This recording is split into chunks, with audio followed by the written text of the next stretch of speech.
Hai, ngobrol bareng di Flat Out Podcast bareng Dian dan Imre. kali ini di edisi US Grand Prix second day. Oke, so we are jump to the Moto3.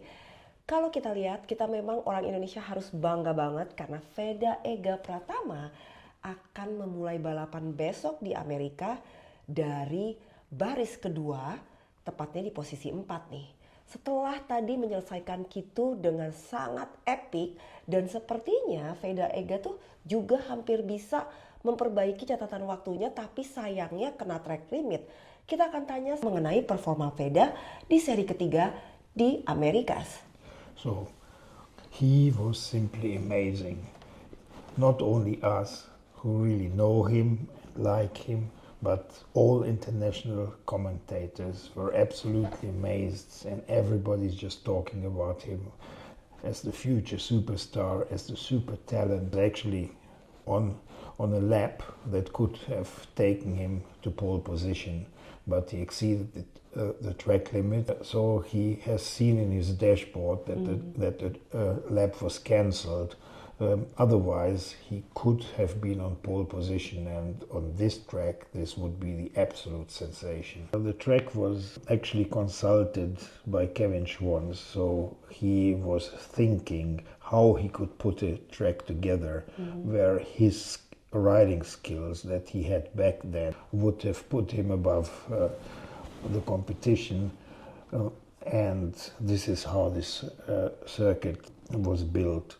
They had a lot of space, so they could build any kind of circuit, and Kevin Schwantz made it really demanding, and that somebody can learn this track in such a short time, in such a way, means that he has an extra class. Wow, that's really nice estimation about Veda. I hope it's like what he said after the qualifying, that he's so confident, he liked the track, and also he will try to give the best like in Brazil or even more. So it's mean the confidence is there.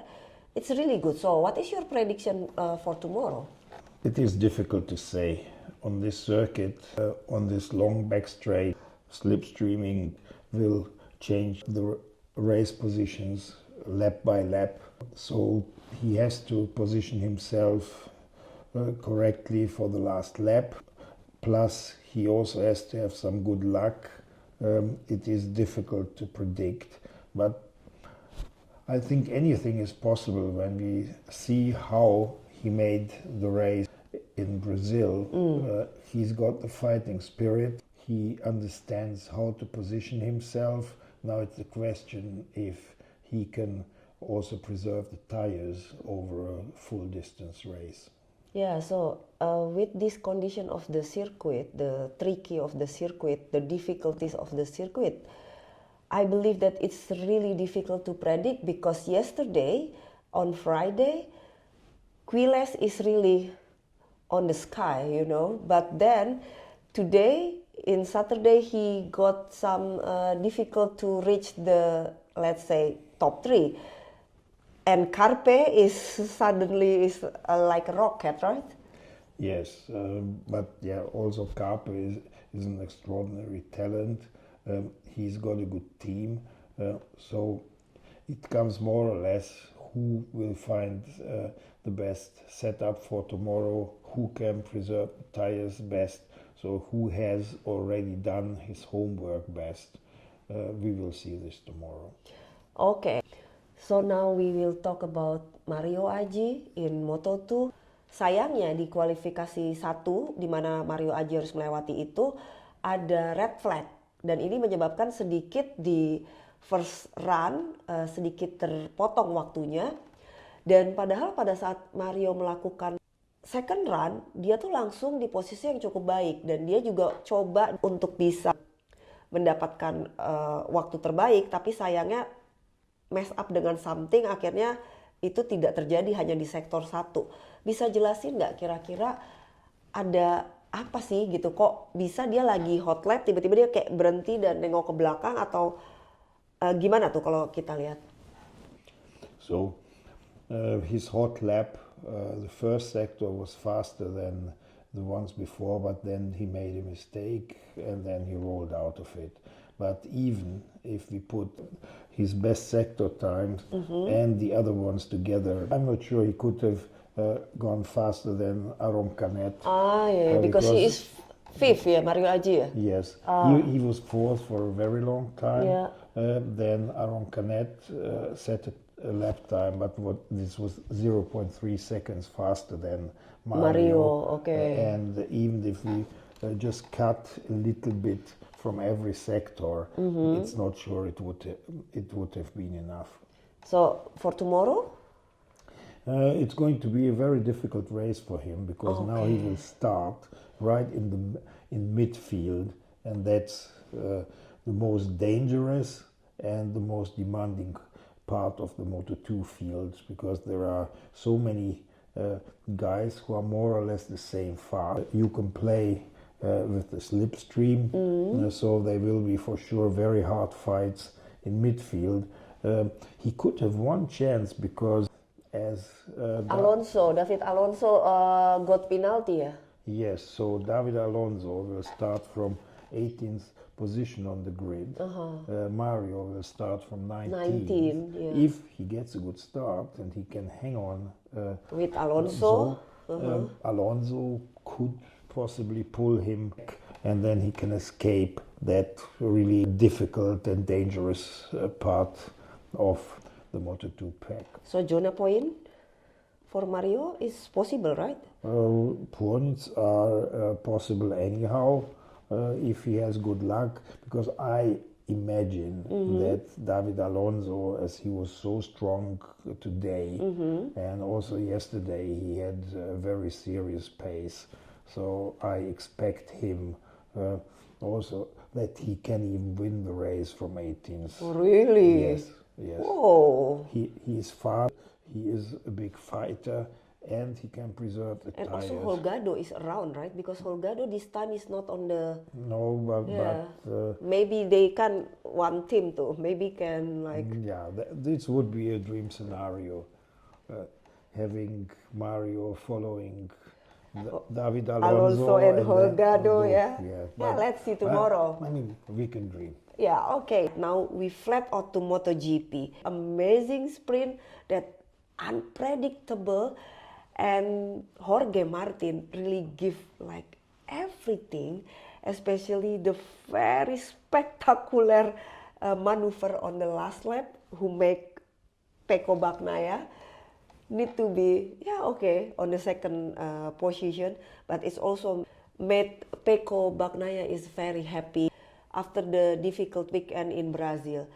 So let's talk about that. So Pecco Bagnaia got a great start, and he was leading the whole race until the very last lap.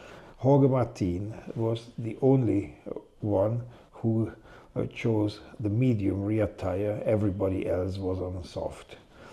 Jorge actually had a discussion about that with the team. The team also wanted to take the soft tire like everybody else, but Jorge felt really well on the medium tire, and he thought that the medium tire might work well for the sprint. So he decided he wants to gamble and take the medium tire. He told the team, I want to go for it. If I'm wrong, the choice for the rest of the season is with I'm you. following you, I'm let's follow- say. I'm I'll follow following the you. team, yes. Yeah, and he was correct. The temperature in the afternoon was a little bit warmer than before. Everybody got into kind of tire problems, except the two KTMs more or less. But Bagnaia said that he already realized after 5 laps that he will be in trouble. So he hoped that he can just stay in front, manage from the front, and survive the last lap. Martin was passed by Marco Bezzecchi, and then when he followed Marco, who was on the soft rear tire, he realized that he can easily follow the speed, and Marco crashed, And then Jorge realized that the pace of Jorge is actually the fastest on the track. So then he was pushing even more. Yeah. And he said about 2 laps to the end, he saw that he's still far. That he's still far, Yeah. but he's coming nearer. Yeah. And then in the last lap, he realized that Pecco has so much trouble that he caught up on him, then outbraked him in turn 12, where Marquez crashed before. Yeah, and the rest was history. Yeah, but when we look at maneuver of Jorge Martin, nobody crashed there, so everybody is clapping and say, wow, that's a very great maneuver. But when we look what happened with Marc Marquez and Fabio Di Giannantonio, finally make Marc Marquez get a penalty for, I think, long lap penalty? Yes, he will have a long lap so penalty how do you tomorrow. think about that? So the thing was, with Jorge Martin, it was a last lap maneuver. It was clean, he did not touch. Yes, Pecco opened the line, that they did not clash, but Jorge was ahead anyhow. Actually, he was already ahead, so it means the corner is his. Okay. He was carried wide a little bit, but this is normal when you pass and when you try a block pass. If Pecco would have had tires left, what he would have done is simply going even wider and then dive underneath, but he did not have the tires for that, so Jorge made it stick, and you could immediately see the next corner he already had 30 meters advantage because he had so much more tire left. But if at that time Pecco crashed, maybe it's different story, right? Yeah, they're getting the same penalty as Marc. Yeah, okay, talk about Marc Marquez. Do you think the maneuver is too aggressive, too hard, or? It looked like that, but in reality he didn't want to attack at all. The thing was simply, he had a 3-bike slipstream, and he was simply sucked into it. So, to explain how this happens. So this is a double effect. First of all, let's say a MotoGP bike can go around 350 kilometers an hour on that long straight. Okay. When he's in a slipstream, he has less air resistance, so he can go faster, let's say 360 kilometers an hour. Okay. So at that speed, you are making about 120 meters per second. So it is very difficult to judge the exact braking marker, how you can still make it into the corner. So when you are in, but these MotoGP bikes, they have all these winglets, they have a lot of downforce. Yeah. So when you are in slipstream, there is less air coming on these winglets, so you have less downforce. And this makes a big difference both on the front and the rear tire, so you cannot put the same braking power onto the tire because it will slip. So what actually happens there, you are coming with more speed in slipstream, plus you have less braking power. And so you have to calculate how far you have to put your braking marker before. And as that was a 3-bike slipstream, and it gave even more top speed than usually when you are behind one. He simply miscalculated, so he had no braking power. The tire was already slipping, so he had to release the brake. He did not want to hit Fabio Di Giannantonio from the back, so he turned to the inside to pass him, and then go wide, and let back. Fabio Di Giannantonio pass. But actually, he arrived there with far too much speed. So he lost the front end, and he crashed so unfortunately that Fabio was right on the outside. Maybe Fabio just tried to also avoid, no? Yeah, Fabio more or less tried to avoid, but Marc came at the very end, so he also did not really have time to react. And I mean, he was also full on the brakes, so he also had to stop, and it's not so easy to go wider.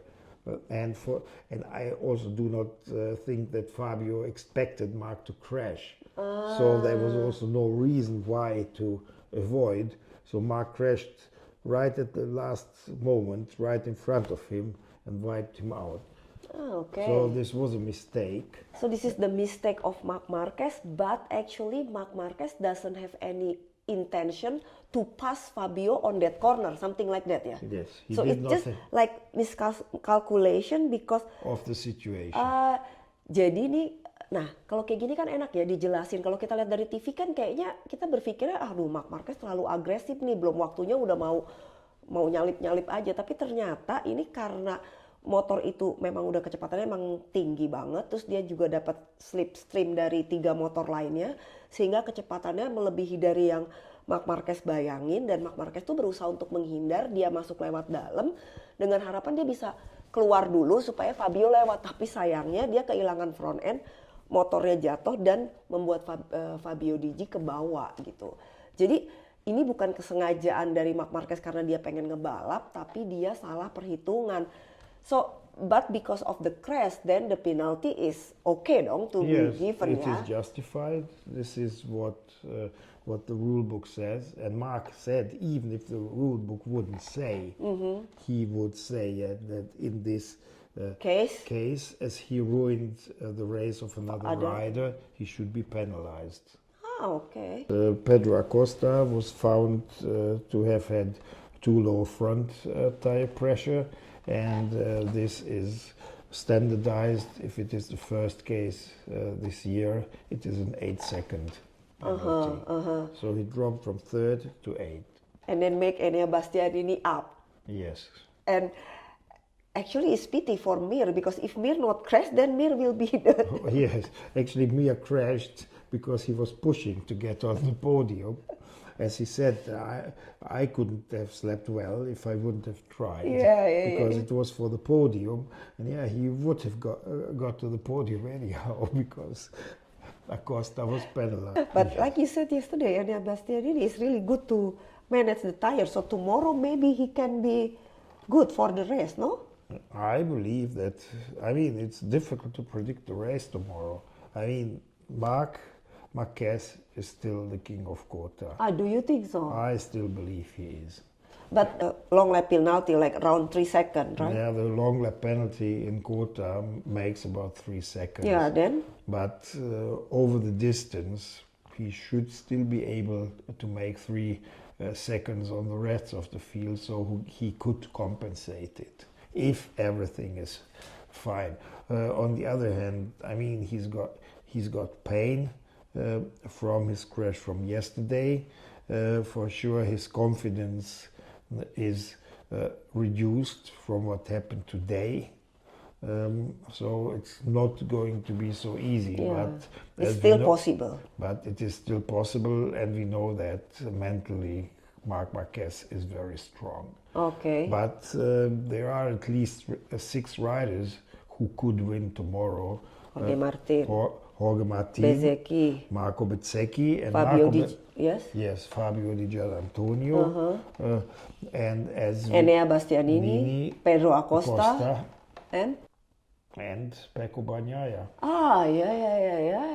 Yeah. But Pecco is really very strong, actually. Just maybe. And like you said, then Jorge Martin maybe have a big chance because he is the one have experience more about the medium tire, right? This is right. So it was a good choice from 2 points of view. First of all, it was the tire that lasted longest. Second, he now has much more data about this tire than anyone else. Okay, so I think enough for day 2, or you have something to tell more? No, I think we have spoken about all important topics. Yeah, and also today I'm still little bit have a effect from the... Yes, you still have a sore throat. So so... Let's hope that tomorrow you are better, your lovely voice is getting like usual? I don't think so, because when we watch Moto3, Moto2, I will and and the voice will gone again. Oke, thank you so much Imre for your time. Dan buat semua teman-teman di Indonesia, jangan lupa besok kita harus tetap dukung pembalap Indonesia. Ada Veda Ega Pratama, Mario Aji, dan juga Dimas Eki. And Don't forget to watch here. and bye-bye. Bye-bye. Terima kasih. Terima kasih.